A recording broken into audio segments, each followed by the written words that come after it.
Now, the criticism that MMT has of the UBI is a separate criticism, which is UBI can't cash its own checks. It's kind of funny that these people that want to get rid of capitalism, their solution is to give everybody a bunch of money so they can buy stuff from the capitalists. So let's just imagine that you can do a UBI that pays everybody $30,000, whatever, blah, blah, blah. Well, what do you do if there's still people who want jobs and there aren't enough jobs?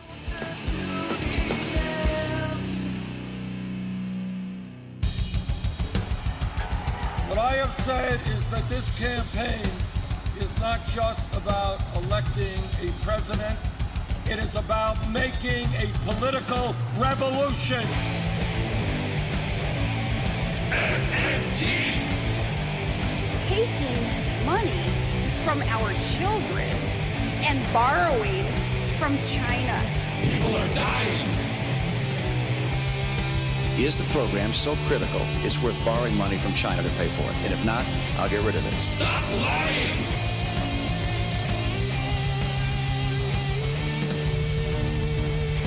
I want the truth!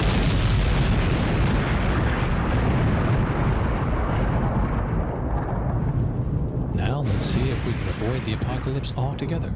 Here's another episode of Macro and Cheese with your host, Steve Grumbine. And yes, this is Steve Grumbine with Macro and Cheese. You've heard me talk to just about every MMTer out there, but there has been one guy that has been lurking in the background that is one of the most astute, sharpest guys in the bunch. And that gentleman is Professor Scott Fullweiler. Let me give you a proper introduction. Scott Fullweiler is a professor at UMKC's interdisciplinary PhD program and a research scholar at the Global Institute for Sustainable Prosperity. He has been involved with MMT research programs since the late 90s, when his dissertation advisor recruited L. Randall Wray for his thesis committee. Several current projects that he's working on in collaboration with UMKC PhD students that blend that social fabric matrix approach and MMT on an ecologically based macroeconomics developing nations and monetary sovereignty, designing alternative indicators for evaluating macroeconomic policy outcomes, and all around great Twitter guy. Let me bring on my guest, Scott Fullwiler. Welcome to the show, sir. Hi, Steve. Thanks for having me.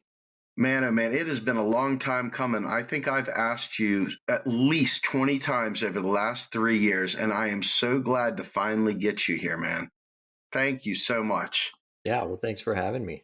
Absolutely. So we met face-to-face finally back at the first annual Modern Monetary Theory Conference. And it was just a really, really great time. It filled me up with excitement to meet you. And we sat there, we had lunch together a couple times. And, you guys have been our heroes for so long. It's just kind of neat to put a face and a name to all the papers that we study so studiously. And wow, what a great opportunity it is to talk to you, man. Thank you. It's fun to be here. It's kind of overwhelming that somebody is interested, actually. So economics is about as boring as watching paint dry or grass grow. Yeah. And then all of a sudden, this rogue strain of economics, heterodox economics, MMT with you guys and Mosler and Kelton and Ray and Mitchell and Fullweiler. And, it lit a fire in me for sure. I know going through grad school, I did not enjoy my economics at all. In fact, I just wanted to get through it. So you guys definitely shined a light on what I consider to be the most amazing discovery of them all. It's almost like finding the new world or, finding the cure for cancer. We figured out how fiat works. Yeah. Oh. Yeah, I'm doing something wrong, I guess, if somebody's reading my stuff and finding it exciting. I'm trying really hard for that not to happen. But So let me ask you, you've been doing this now for a long, long time, and you happen to have a catbird seat there at UMKC, which is kind of like ground zero for a lot of the training and new development of PhD students learning MMT. Can you talk a little bit about what it's like to be a professor at UMKC and what this whole thing has meant to you as you've watched it grow? Yeah, sure. I suppose I'm assuming and many people know that I've only been at UMKC for 3 years. So I've been associated with UMKC since early 2000s. I was previously at a liberal arts college in northern Iowa, northeast Iowa, and they had the Research Institute down here, the Center for Full Employment and Price Stability that Matt Orstadter was running. And I would come down a few times every single year. So I knew what was going on here. I knew the program, I knew grad students, et cetera, et cetera. So I wasn't here, but I was still, I've always been, I guess you would say, part of the team. And then 2016, I guess it was 2015, 16, Randy retired from UMKC, went to Bard Levy Institute. And so then I was hired to, quote, take his place, even though there's no such thing as taking Randy Wray's place, of course. But yeah, there have been a number of, I guess you could say, hockey stick moments in what's been going on. So, within our own little circles in originally post-Keynesian and institutional economics were the crowds we mostly traveled within. There was a hockey stick moment in the late 90s and a few of them in the 2000s as well. But really, you get to the financial crisis and the blogosphere and so forth. And that's kind of where a lot of it started. And then Stephanie, of course, 2015 is at the Senate Finance Committee, Senate Budget Committee, I think. So there's a hockey stick moment. And then AOC talks about us. And there's another hockey stick moment. So yeah, what's it like? It's a bit surreal. I think the thing that has been the most interesting, or I don't know if surprising is the word, but it's been the most interesting thing to just sit back and watch. It'd be easier if the work I was doing with my colleagues wasn't as involved, but to see this sort of self-reinforcing, to see this sort of positive feedback loop happening, that AOC talks about us and then somebody in the media says, hey, AOC talked about them. And then somebody else in the media says, AOC talked about them. And you get a few months later and it's just, they create their own tornado of momentum in many ways. It's just been really, we don't even have to do anything. They'll just all go nuts about us, positive and negative. And we just kind of sit there, and watch it sometimes, just amazed that how much mileage they can get off of us without ever actually reading anything we've written either. They just read what somebody else has written about us and write that. So it's been really interesting to see this take off. It's been frustrating to see a narrative take off that has really nothing to do with what we're talking about, and to see how difficult it is to combat that narrative, I guess I would say. But all in all, I mean, we're almost at a stage where, I don't want to say this and jinx us or anything, but some people have said things like no news is bad news kind of thing, or no press is bad press, etc. I think where you're going is it's interesting to see the popular interest in MMT, whereas you guys, you were in a hole before, and now all of a sudden, wham, somebody cracked open the ceiling and it's just blowing up. Yeah. Well, it's interesting too, because you're right. We were in a hole, but at the same time, it's a heterodox economics hole. At the same time, what we now call MMT always had more going on than that. And for instance, you probably know about, Argentina's Hay Face program, the jobs program that was basically a guy at the labor ministry there, Daniel Kostzer, saw some of the research, Randy, Bill Mitchell, Warren, Stephanie, et cetera, and Pavlina, and decided to try and put together a program. He ended up being the driving force behind that program. And it was really, he got the idea from MMT. So this is back in 2001. So we've always had some things going on the side, right? I mean, we've had attention always from the financial community, in some ways, thanks to Warren. And then you look at the program here at UMKC, early 2000s, mid 2000s was huge for the number of faculty they have. It's just unheard of to have a program 100 graduate students, 150 graduate students. Wow. From all over the world. We're talking early, mid 2000s, Eric Tamoin from France and a number of people from Latin America and various places. I know I'm leaving all kinds of people out, but so there's always things going on here. In the mid 2000s, this was a place that, heterodox economists would take their sabbatical here. So we've always had stuff going on. Obviously, it's at different scale now than it ever was. Absolutely. So I want to try and dig into a few things. Obviously, I watch social media and I see Twitter, And we're always looking for every little nugget wherever MMT sticks its head out. We try and find it, either good or bad. Good, we want to lift it. Bad, we want to debunk it. And I'm watching you and Stephanie and Rohan and some of the others, Nathan, and you guys are knee deep in the fight as folks like Jared Bernstein and, more importantly, like Paul Krugman. And then you've got Simon Wren-Lewis and others, Medway and on. All these people pop their head out of the clouds. Tim Worstall, who you've taken on several times. I mean, these people, they don't have any interest whatsoever in actually understanding MMT, but they take an incredible amount of time, as you've stated, to critique MMT. And it's not even MMT they're critiquing. It's like some fantasy that they've come up with that they're actually talking about. What is it like to work so hard at something so vital and to have so little regard given to you by the Orthodox world or just academia in general? That just has got to be frustrating. It's such well-worn territory.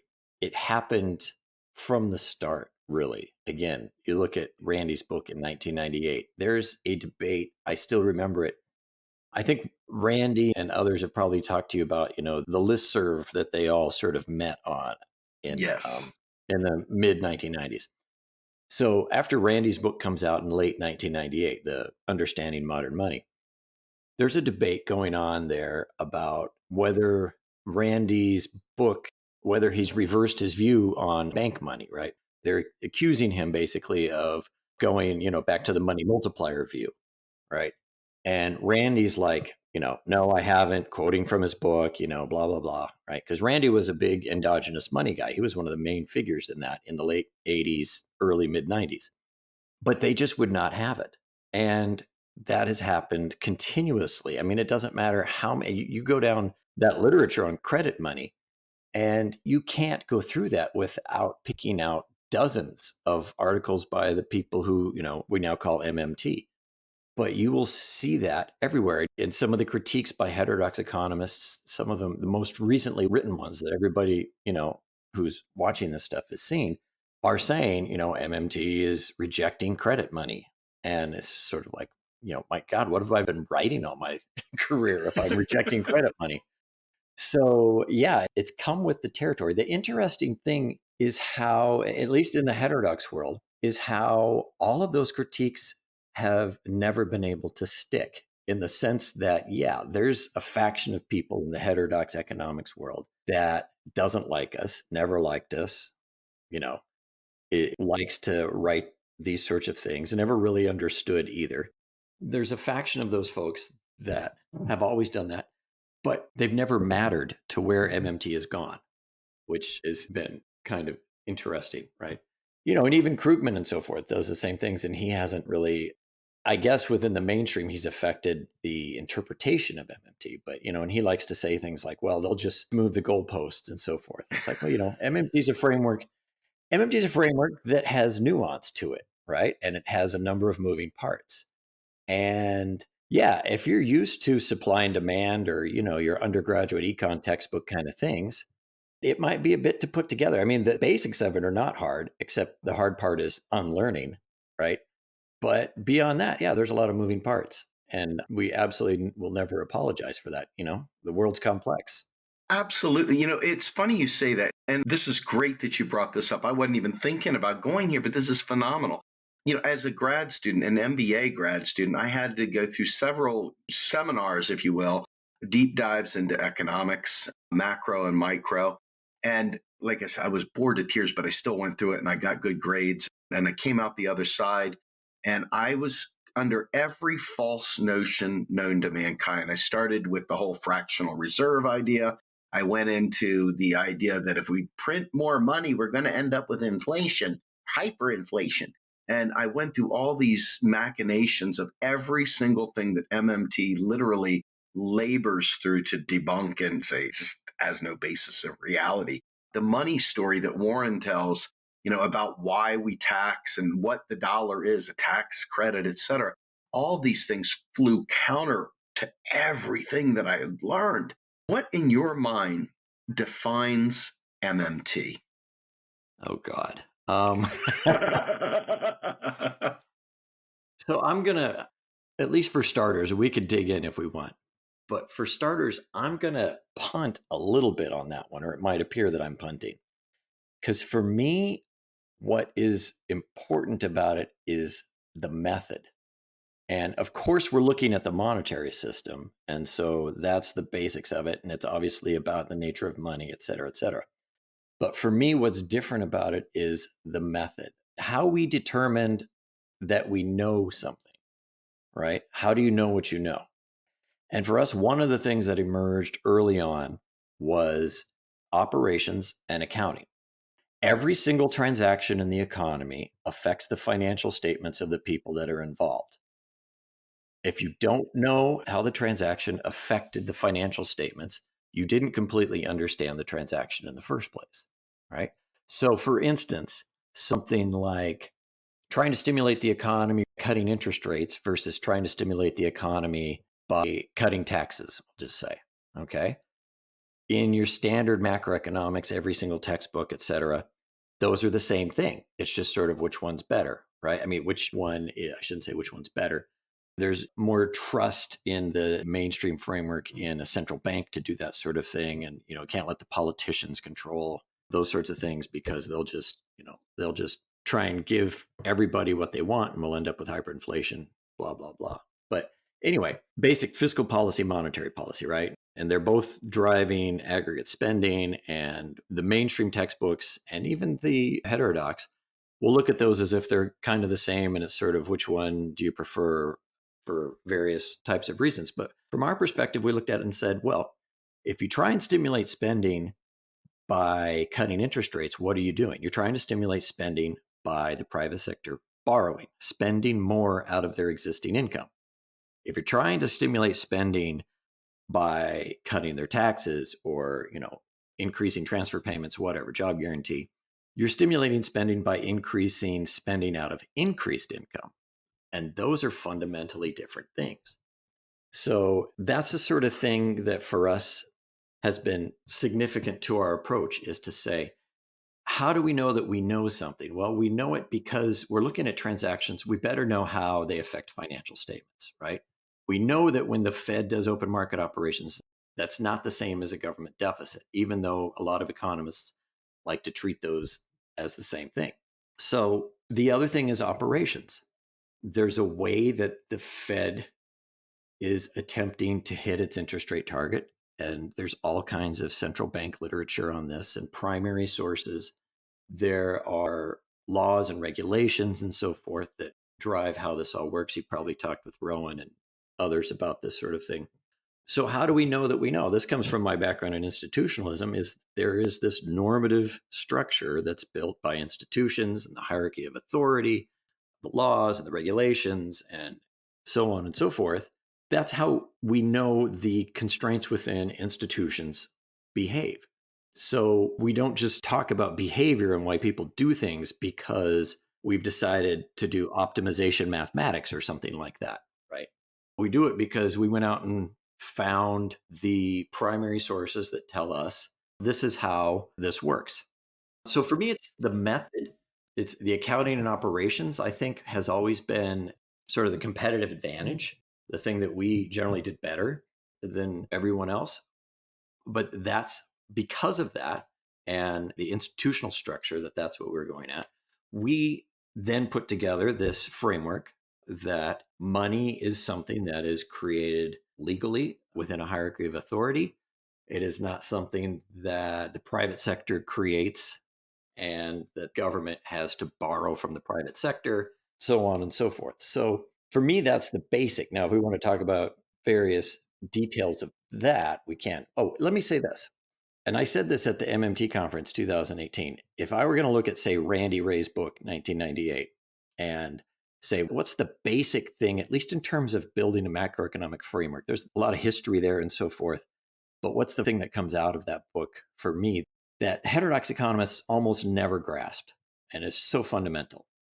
There were three things. The first one is that monetary policy, central bank, is about interest rates, not the money supply. Okay, central bank cannot directly target the monetary base, basically. There is a way they can do it if they set interest rate reserves equal to the interest rate target. That's kind of a technical thing. But at any rate, the standard way that everybody thinks about it, it was about interest rates, whereas everybody was thinking about it in terms of money supply. Now everybody thinks about it in terms of interest rates. So we were ahead there, or Randy was, and the others. So the first one is central banking is about interest rates, not money, in quotes. The second one is government deficits are about money, not about interest rates, right? And normally when you hear people talk about government deficits, they think about the crowding out framework, right? The government has to borrow money, and so that's going to push interest rates up, et cetera, et cetera. And the issue was, no, the central bank is setting the interest rate, right? The government deficit is creating, quote, money. And there's a thing I need to add on there too, but let me go to the third point. The third point was you have a choice: involuntary unemployment buffer stock or an employed buffer stock. That's an inherent choice. That's basically the only two choices in the world that you have for how to deal with the people that don't end up with jobs. So those are three things, and those are three completely revolutionary things. The first one isn't nearly as revolutionary anymore. Most everyone believes that now. The other two are still revolutionary. So those would be the three things that pop out of that. In terms of a basic framework, there's so much more going on. I mean, interdisciplinarity and so on and so forth. But if I was going to hit the basics, for me, those would be the three that come out of that. Let me stop you. I am so blown away by one thing. Mind you, I'm always looking for nuggets of gold, but the way you described the Federal Reserve, if you will, monetary policy being about interest rates and fiscal policy being about money, that was a revolutionary moment for me. That is just very concise and clean and easy to grasp. I really appreciate that immensely. You're ahead of like 90% of the people that think that they've read that book. Well, I have read that book. And not only have I read that book, but I listen to you guys religiously. And the way that you said that just about cut off 5 minutes of talking I have to do all the time. You just gave me the 1 minute. So that's the bumper sticker, man. Yeah. And the other thing that I want to touch on, because you touched on it earlier in Jefes and the Argentina job program and the idea of an employed buffer stock of labor. You know, obviously the Green New Deal has come around and in terms of getting some popularity and some understanding and some energy behind it, backed by obviously some of the most popular politicians on the planet, being Bernie Sanders, Alexandria Ocasio-Cortez, and of course backed firmly by the MMT scholars and activists. What I would like to understand maybe is, for the people that are wrapped up in this concept of a UBI, they have really been able to effectively target people that just aren't paying attention. But there is a huge reason why a UBI versus a job guarantee is really core to MMT. I mean, I know there are different ways of fulfilling, if you will, the public purpose. MMT is revolutionary in that it is advancing an employed buffer stock of people. That's the goal. And that's part of the Green New Deal. Cornerstone of the Green New Deal framework is a job guarantee. What separates a job guarantee from a universal basic income? Why should our activists and voters and other people that are trying to dig into these issues, why should they get on board with a job guarantee versus a UBI? Okay, so as I always do, I'm going to throw a bunch of nuance here and make it look like I'm moving the goalpost, just partly to confuse people because I like that. But no, I'm kidding. So first off, in terms of just the basic economics of it, I don't see a UBI and a job guarantee as competing because they're doing different things. Okay. So it's either an unemployed buffer stock of workers or an employed buffer stock of workers. Those are your two choices. UBI isn't one of those choices. So first off, so I'm reminded, since you talked about going to an MBA program, I've told some people this before, but I remember seeing a tweet from somebody many, many years ago. And on the tweet, the guy had a picture of two books. One of the books was called What They Teach You at Harvard Business School. And the other book was called What They Don't Teach You at Harvard Business School. And the line of the tweet was, these two books contain all the knowledge of the known universe, which I thought was pretty good. But anyway, So there are two choices, right? There is a buffer stock of the employed and there's a buffer stock of the unemployed. Those are the only two choices. That's the known universe of choices there, right? So the issue with I'll hit the UBI here in a second, but the issue with the job guarantee versus the unemployed buffer stock is that it's a coincidence if the private sector creates enough jobs for everybody that wants one. It's a coincidence because the private sector isn't about jobs, it's about profitability. They have a survival constraint, which is a financial one. At some point, they always have to worry about their financial constraint, and they have to stop being concerned about how many jobs they're creating if they were concerned about how many jobs they're creating in the first place. But at some point, because they have a financial constraint, they have to worry about the financial constraint more. And there's nothing wrong with that per se. That's the design, right? At least, from sort of an abstract picture there. So that's just the world we live in. And so it will always be a coincidence if the number of jobs created is enough for the number of people that want jobs. And it's really dumb to do employment policy based on a coincidence, it would seem to me, right? That your macroeconomic policy succeeds on a coincidence, not because you're good at macroeconomic policy. So the thing there is that the history is that the private sector hasn't created enough jobs for all the people that want jobs.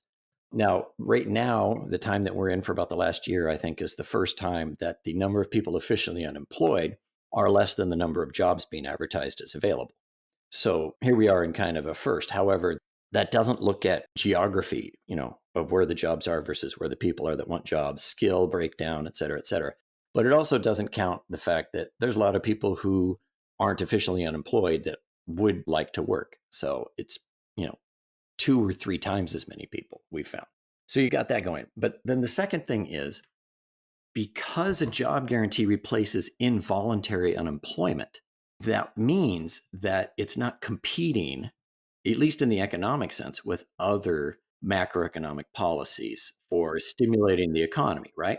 So what I like to say is no matter what macroeconomic policy you prefer to bring the economy to, what we normally would call full employment, right? But which means you end up still with a bunch of people without jobs, no matter how low you think unemployment should go, et cetera, et cetera.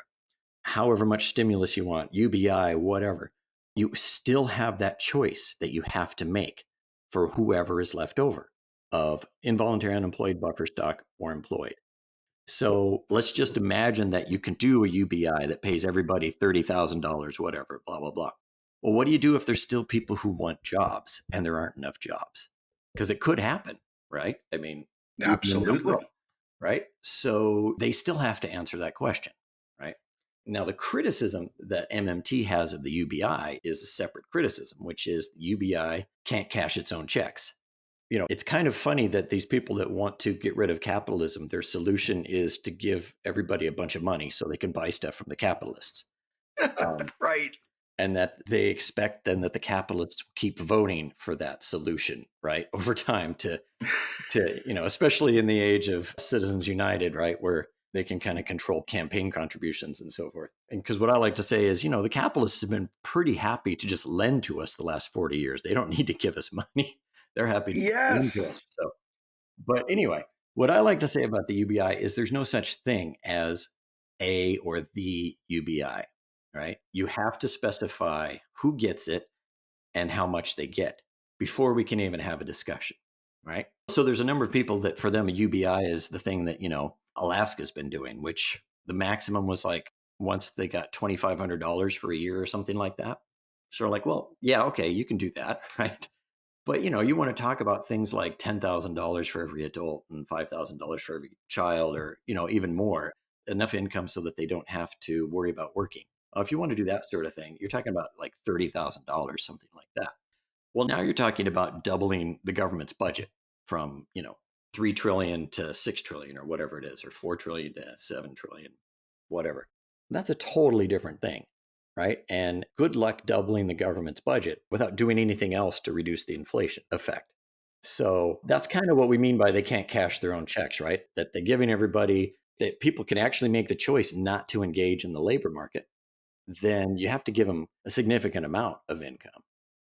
And then what are you going to do to make sure that doesn't create inflation. Well, we're going to tax the rich or something like that. Well, okay, then it's not really a universal income, is it? Because you just basically taxed perhaps even more of it away from than what they received from certain income groups, right? Which, okay, fine, not necessarily against taxing the rich, but it's not a universal basic income. It's, Robin Hood sort of.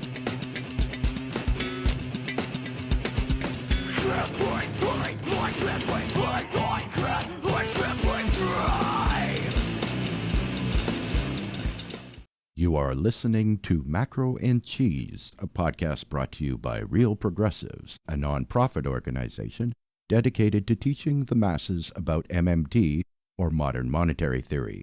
Please help our efforts and become a monthly donor at PayPal or Patreon. Like and follow our pages on Facebook and YouTube, and follow us on Periscope, Twitter, and Instagram.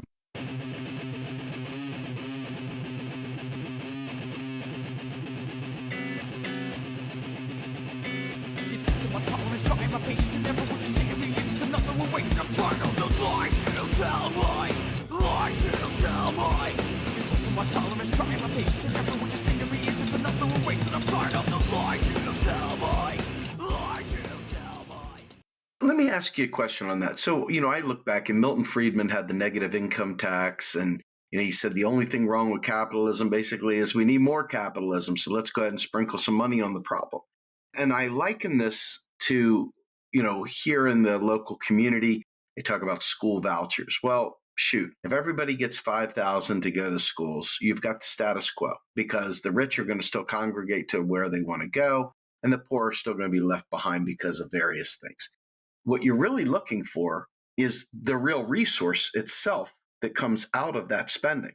Alan Greenspan and Paul Ryan on the Social Security front. I mean, my goodness, Stephanie puts that one out there all the time, where he says, the government can afford any of this. That's not the issue. The issue is, can we create an economy where the real resources are available for those purchases? Because you've just increased the purchasing power for all these folks. Mm-hmm. And I liken this to, obviously, it can't be a universal basic income. To your point, this ends up becoming, once again, another push for giving some people something and other people not anything, whereas the job guarantee is there for everyone. If you want to get on it, you're free to get on it. If you want to get off of it and there's another job for you, you're free to get off of it. There's no force here. Right. However, I look at that as an activist and I say, hey, here's a great way to enhance democracy, because now all those people are going to have to be active in their local community to start propping up what jobs they're going to fund. And then I start looking at, well, shoot, now all of a sudden these people are working and they're working a federal job, and now they have federal benefits, and so now what? You've just exceeded everything that a UBI could ever do, even though they're not in competition with one another per se. The reality is that you're just giving people cash. You're not giving them the goods or services. So what's the price anchor? What is the thing that, to your point, what is it that keeps the inflation under control? And the job guarantee is a countercyclical automatic stabilizer that is going to, in my estimation, save us from the next global financial crisis, where all of a sudden they're vetting 1 million jobs out of nowhere. There's going to be a job waiting for them right away. And they're going to have benefits. They're going to have health care. They're going to have all that good stuff right out the chute. I mean, in my perfect world anyway. Well, yeah, I mean, they're not competing in the sense that a job guarantee replaces involuntary unemployment. And they're not competing in the sense that no matter what macro policy you prefer, you can add a job guarantee to it, because if you don't, what you've done is added involuntary unemployment to it, right? And some macro policy ideas are better than others in the sense that some of them will result in a lot fewer people that would be left over that would have to take a job guarantee job or be involuntary employment. Some of them would have more, right?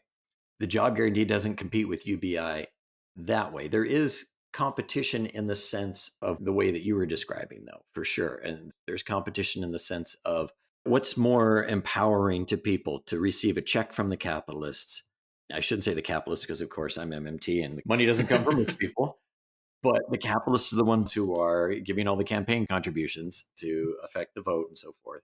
I'm creating a number of assumptions there, but they're competing in the sense that, do we want to just give everybody a big check, Or do we want people to have that community empowerment that you talked about, the stuff that Pavlina talked about when she did some case studies in Argentina during the Hay Face program and so forth? And, the UBI people would respond with, well, that can happen as well with a UBI, right? Because now you don't have to work. You're free from the labor market. And so you can go do those things anyway. There's obviously the separate issue of how much money did you have to give them? How much income do you have to give them for them to not do that? Can you cash that check in the first place, right? Anyway, there's a number of separate issues there. If it's okay, I want to hit one thing here that I think is really different between a job guarantee and a UBI.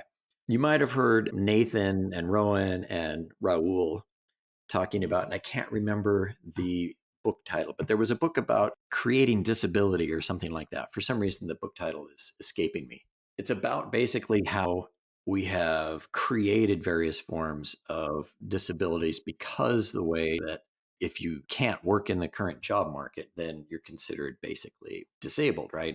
If it's because of your physical limitations and so forth, that you're not able to do that, right? And so a number of UBI people like to say, well, job guarantee, if you can't work, what are you going to do, right? And of course, we've always favored, well, if you can't work, you should basically have a basic income then. But the flip side of it is somebody like my wife, right? My wife has had MS for 25 years. She walks with a cane. She can walk maybe 100 feet with the cane. She's also legally blind at the same time. So she can't drive herself anywhere. And she can't have jobs where she has to do a lot of paperwork and things like that. And she can't have jobs where she has to be mobile, basically, very mobile. But she has a master's in social work. She's worked in a maximum security prison. She's worked in women's shelters, being a child advocate. She's done alcohol and substance abuse counseling. She's done all kinds of stuff. She's got tons of experience. But in today's world, she cannot get a job because she is too much work. She is too much expense for a business to accommodate her needs, right? And so this is the sort of thing we're talking about in a job guarantee. My wife, we'd take a check, we'd throw it in the bank and, earn the interest on it and, it'll turn into dividends, blah, blah, blah. But what she'd really like to do is go out and work 15 to 20 hours a week in the field that she chose and she loved, but she hasn't been able to do for 15 plus years, right? And a UBI doesn't fix that. No, it doesn't. That is an incredibly powerful statement. I think to myself, I have a son with special needs, and I wonder, he's only turning 4 here shortly, so it's a little too soon to tell what he's going to grow up to be. But assuming that, he has issues assimilating, and we don't know this for sure, but I would like to believe that he would be in a position where he could work in his local community if he's unable to overcome this and be able to be productive and feel good about himself. And when I say productive, I'm not talking about make work. I'm not talking about working for the man. I'm talking about serving the public purpose, serving his community. What a wonderful thing. If you think about this, Scott, you have an incredibly powerful story right there. I mean, your wife's ability to be able to do something empowering like that without feeling like a burden to the profit margin of some company. I mean, this is what it's all about, to be a human being, to have Maslow's hierarchy of needs met and self-realization. The idea that we are just consumption units is not a terribly empowering position to be in. But now all of a sudden, I liken this also to, there's so much domestic violence out there. And the Me Too movement really showed a light how prevalent it is. Imagine a woman that has been abused and in a terrible marriage, trapped and afraid to speak out, has the opportunity for a job guarantee where she's not only getting a living wage, but she's got the living benefits package, and she can pick up and leave and go to any place in the country and the next day have a job waiting for, period. No, let me fill out 5 forms, go through an employment check. You've got a guaranteed job. A job is a right. That is a very, very empowering thing right there that every feminist, every single humanist, every single progressive should be firmly behind, because this is not about just trying to shame laziness or something. This is about empowering communities to once again come together and bring about that making America great, maybe for the first time kind of thing. I love that. Yeah, you made me think of something there when you said a job is a right, because this is another thing that happens is there's two different levels here of talking about a job guarantee. Well, there's multiple levels, but in this particular line of thinking or part of the debate, there's two different levels, right? There's one level where we would say that a job guarantee should be a right. There should be a right to a job. And the one analogy for that is the right to public education, right? Nobody disagrees, I don't think, that everybody has a right to public education, right? Nobody disagrees with that. We have all kinds of disputes about how to pull it off, right? There's all sorts of disputes about those, and those are all legitimate disputes to sort of sit there and argue about.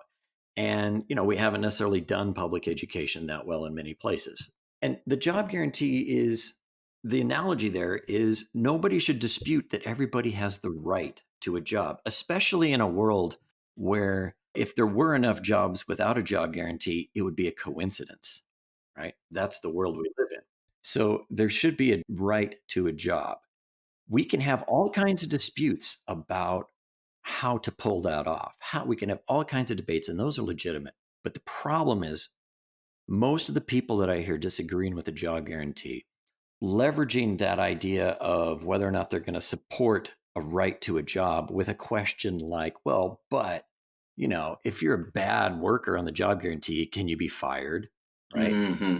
Questions like that, it's just ridiculous, right? I won't support a right to a job unless, it's like saying I won't support public education unless you tell me whether or not individual schools can expel students, right? I mean, it's like the dumbest thing ever, but that's basically the level of internal inconsistency that we're dealing with. And this is the way it's always been for MMT, right? There's nuance, there's a lot of moving parts. And the vast majority of people that end up on the critique side have never absorbed those various moving parts. Now, I'd love to see some sort of psychological analysis of why people end up agreeing or disagreeing, because it's not about intelligence whatsoever. There's all kinds of super smart people that do not agree with us at all. And there's all kinds of people who, have never picked up an economics book who sort of like figure it out, right? It doesn't mean they're not smart. I shouldn't sort of make that analogy, but there's a number of people that come at this, without having any background that grasp what we're talking about more quickly than the people that have a ton of expertise in the area. So I'd love to sort of see somebody sit down and try and figure out what the common denominators are. It's interesting you say that. And I want to take a stab at this. I got the opportunity to interview Mark Blythe, who is, from outward appearances, would seem like a fellow traveler, but he's not. And he had some, what I consider to be cynical views of the political system, which I think all of us share.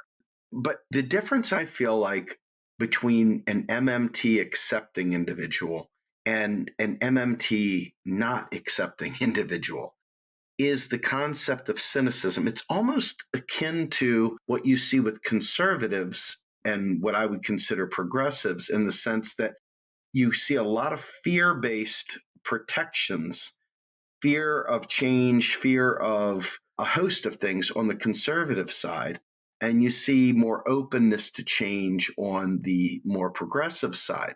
When it comes to people that I've encountered that are typically against MMT or start off from a position of rigid, that is not true kind of thing, they tend to be more fearful of the idea of a government monopoly on the creation of money. They tend to be more fearful of what happens if the government collapses. My God, what's going to happen to my money?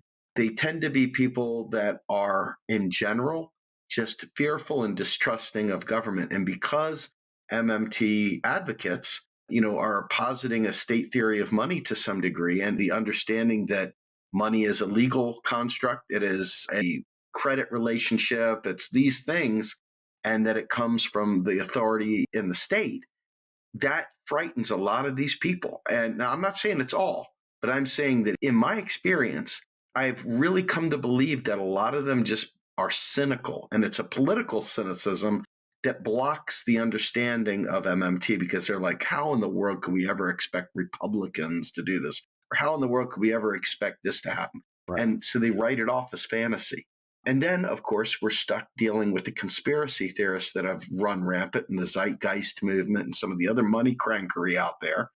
the Rothschilds. I mean, goodness gracious. And all the other central banking conspiracy logic, not really understanding even the role of, Warren jokingly, and maybe not jokingly, says that the Fed could be, rolled into a spreadsheet and be done with it. And if you think about it, they're marking accounts up, marking them down. I'm sure there's more intricacy than that. But at the end of the day, the conspiracy theorists out there, they like their James Bond. They're a fearful bunch. They like feeling like they're in the know. And this allows them a way of failing and pointing somewhere else instead of fighting through it to get to the other side for victory. That's my belief anyway. Okay, so let me go at that because you made me think of something there, which is where I go with some of what you're saying is I go to, remember I mentioned earlier methodology, right? Yes. How you know what you know, et cetera. One of the problems, maybe the problem, I don't know, that we have with the people on all sides that disagree with us is we are coming at this from a different angle methodologically. And there is no language yet developed for us to have a debate on sort of common grounds. There's no standards for evaluating whether our statement is correct versus their statement. And I shouldn't say there are no standards for evaluating. We have our standards, they have their standards. And so we all haven't figured out a way to sort of have that conversation because we basically, part of the whole issue here is we reject their standards. Right. So from our perspective, we can argue within their framework and within ours, and they can only argue within theirs. So there's a difference there. Are you saying we're bilingual?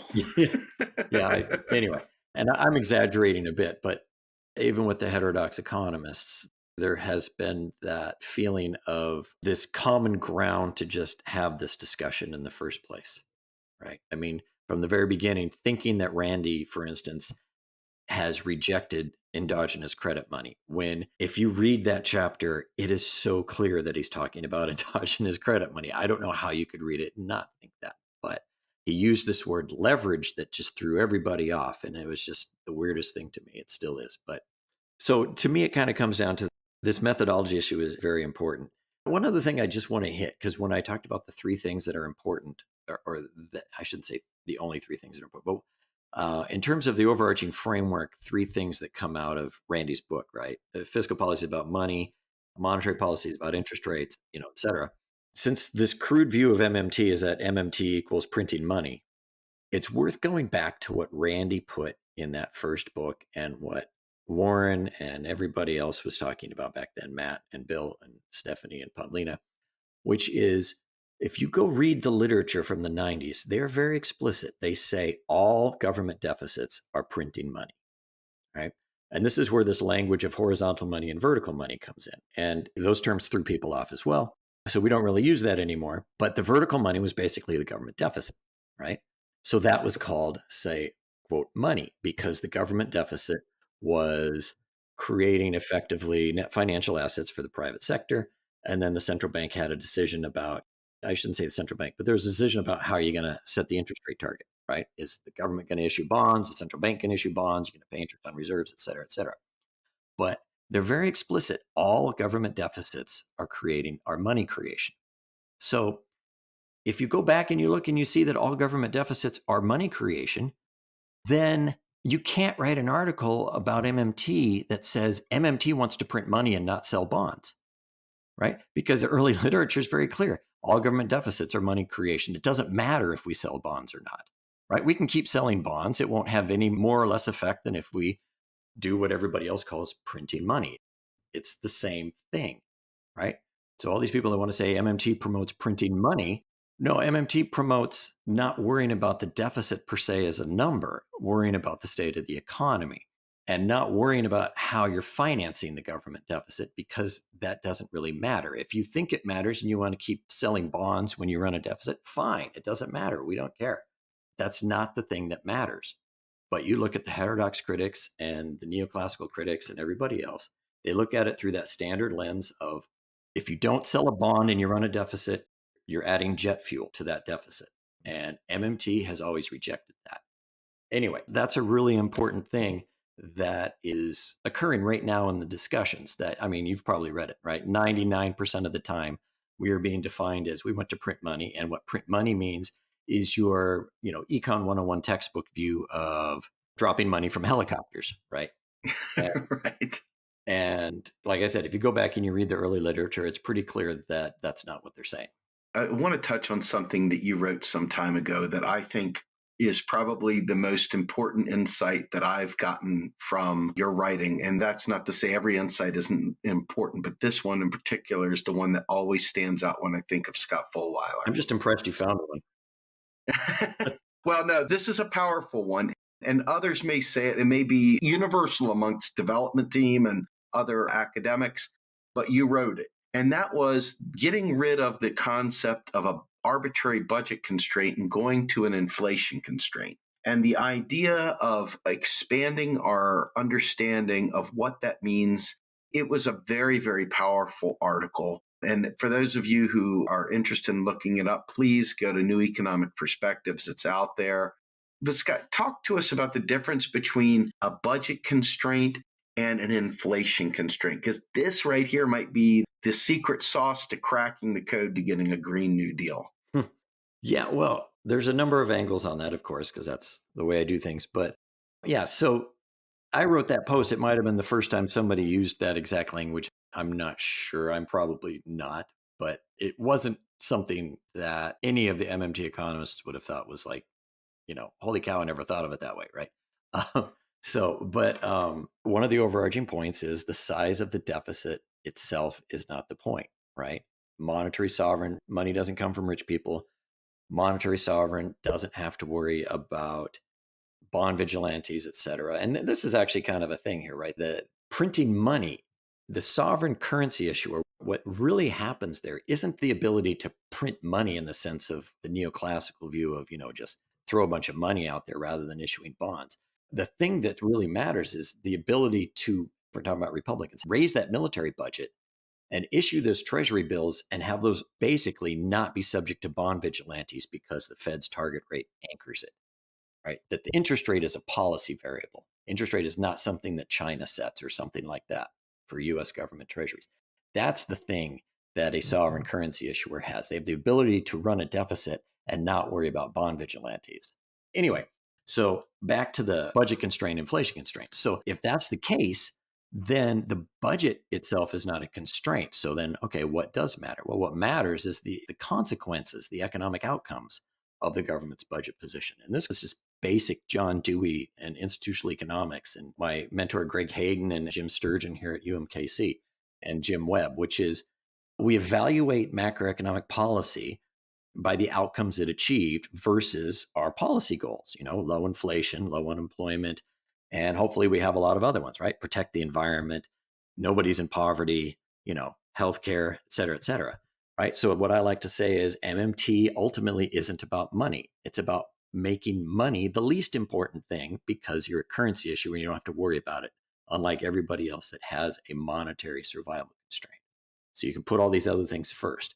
One of them is inflation, because of course, that can be a negative consequence of having this ability to not worry about the bond vigilantes, right? Now, we extend that again in the piece that we published with Rowan and Nathan a few months ago on inflation, right? The MMT response to inflation, et cetera, right? Because Josh Barrow and a few others wanted to say, well, yeah, a budget constraint, inflation constraint are about the same thing because you still have a constraint, right? And yeah, maybe you have a few more degrees of freedom, but it's really not that much. And so where we went with that, and I think Nathan wrote quite a bit of that piece, so I don't want to take more credit than is due. Where we're going with that piece is there are a lot of ways to keep inflation from rising, right? I mean, Bernie Sanders had a policy proposal last year, which was, why don't we make it so that no financial institutions can have assets greater than 3% of GDP? Okay, well, 3% of GDP is about $600 billion. And if you go look, we got 4 or 5 banks that are over 2 trillion, right? So if you make the financial sector downsize that much, you might be able to slow down the economy's push for inflation beyond what's going on with the budget deficit. There are a number of ways that we can slow down inflation because inflation is about growth in a price index. It's not this sort of inflation that you see in economists' models. There's actually a way that we measure it, and you should link the government's budget position to how prices are set and how they work into the way that we measure the price index that ultimately gives us inflation when it grows. What really we have is a number of additional degrees of freedom. It's not a budget constraint, it's inflation constraint. And there's more ways to stop the inflation from happening than just reducing the government's budget position by raising taxes or slowing government spending. There's many, many ways that you can slow things down. You can regulate the financial system. You can do things that, well, anyway, I'll stop there. But 10 or 15 of them listed in that piece. So Yeah, absolutely. Well, look, Scott, I want to tell you right up front, I've really enjoyed our friendship and I really enjoyed talking to you tonight. This subject, obviously, to me, has become one of the most important things that I do with my day every single day. I don't know how to turn it off.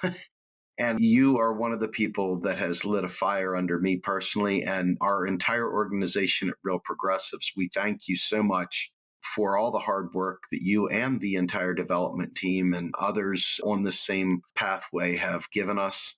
And so with that, I hope that you'll come back and see us again soon because we really love you. I'd love to. And of course, we have to mention that it goes both ways, right? That part of the hockey stick is you guys, right? Is people like you who are getting the message out and doing a fantastic job of it. So it's kind of overwhelming. I never would have thought anybody'd want to read anything I've written, and you probably still shouldn't, but want to read it. But it makes you kind of weird if you want to actually read that stuff. So I accept it, man. It's better than Dungeons and Dragons, right? But yeah, it's completely humbling.